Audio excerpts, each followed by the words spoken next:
How to install the driver of HP P1102.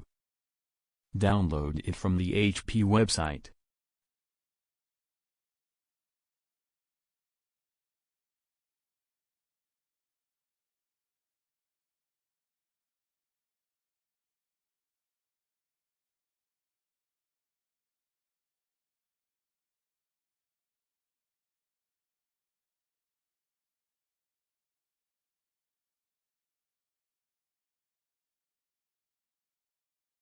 Then install it.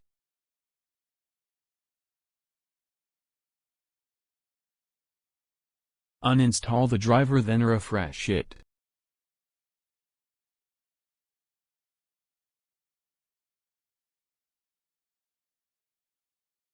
Reboot your computer.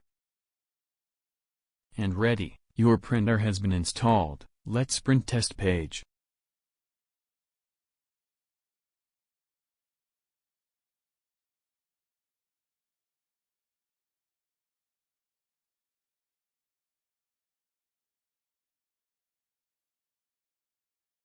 Please like and subscribe if was helpful. Thanks for watching.